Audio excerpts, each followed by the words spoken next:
Samiyah, Timmy's sister, Habiba's sister, Ruby's kids. Stacy Lewis does look like Samiyah. See, I know only had. See, Habiba too young for me. Samiyah too young for me. So I never hung out with them. Timmy was born with Yvonne, my cousin. And I saw Timmy, he was always a cool cat man. Timmy never had an issue. We never had a sexual relationship. We never even been friends like that. But now that I look at ugly ass Stacy Lewis, I see growing up in time is a blessing. All those people who are gang-stalking, gang-banging are related. And little ass Dick Wesley Carter. I told Stephanie Newman and Vivian Brunson, maybe even Chanel Brunson years ago. This was Wesley. And this might be when it had some vigor to it. Wesley Carter. Dawn and them brother. If it's this much, I'll be happy for him. It took that brother 20 years and me to ask him, why did we break up? I was willing to take a little dick. I liked him. I was young though, in my 20s. I didn't think the dick could grow, but I thought my love for him could. So, I'm not surprised about him being involved in this. He had a little mind, a little dick. He was a junkie, like his father. His mother died, and they wide bitch and moaned. They found his ass on the underpass and off of Washington Boulevard. Me, Stephanie, and Chanel went to Pennsylvania one day for my visiting a doctor for Bender Lloyd's. It wasn't Dr. Twarbo. Even if it was, he can't refer me to nobody but Bender and Bender. Anyway, we went up there to see him, and I was happy to see him because I hadn't heard from him. And they said he was going through some issues, and I always liked Wesley. I thought he was a cool cat. But he's an evil son of a bitch, and he's entitled too.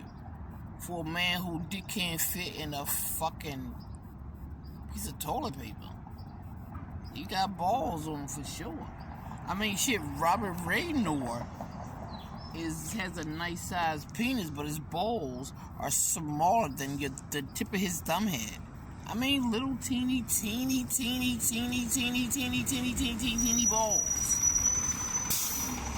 And as you can see, I try to make things grow with incompetent men, with weak-ass men. No. I didn't try to make things grow with weak-ass men. I try to make things grow with men. I try to do things, buy stuff, go places. And these tired-ass men didn't want to go. So when I got with Antoine, he was a plumber, and he worked at Pharmacanaz with me, so he had 2 jobs. I thought he was a little ambitious, even though he was young and a little immature. He was worse than all 2 of them motherfuckers. At least I knew them much longer than I knew them being with them in a relationship. And I didn't know Antoine, and I had a rude awakening. So all these dudes I just named are part of the gang banging, gang slamming. Thomas Woodley Jr., who I see around here periodically, he's the weakest link.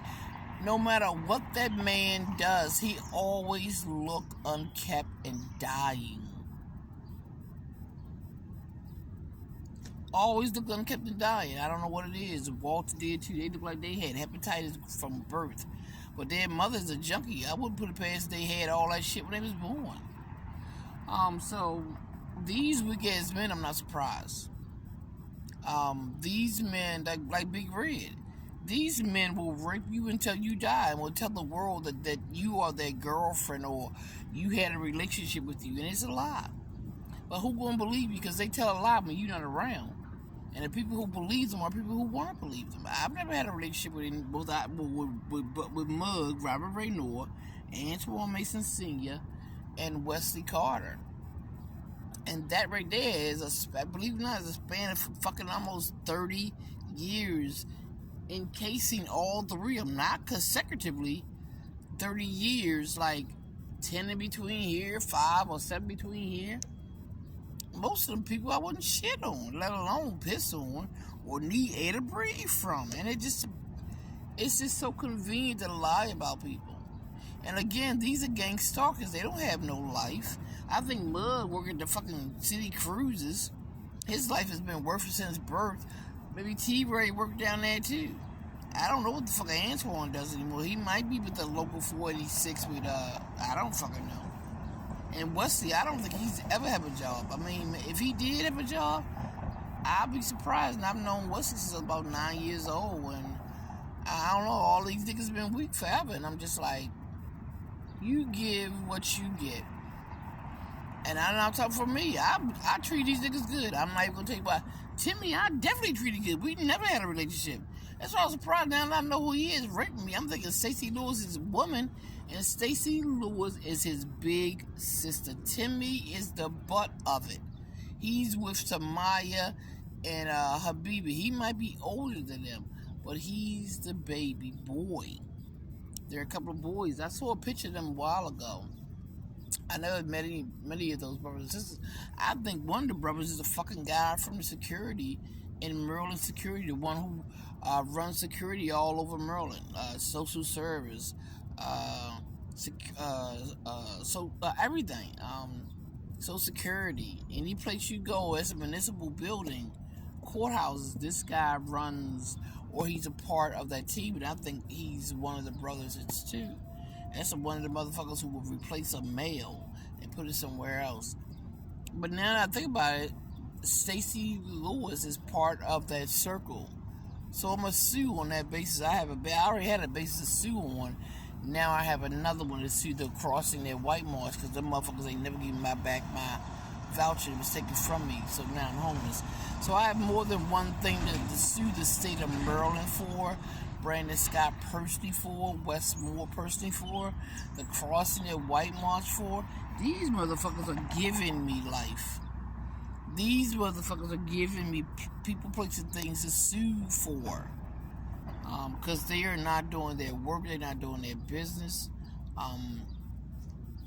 So now that I think about it, Samiyah and Stacy Lewis are sisters. Who would have thunk it?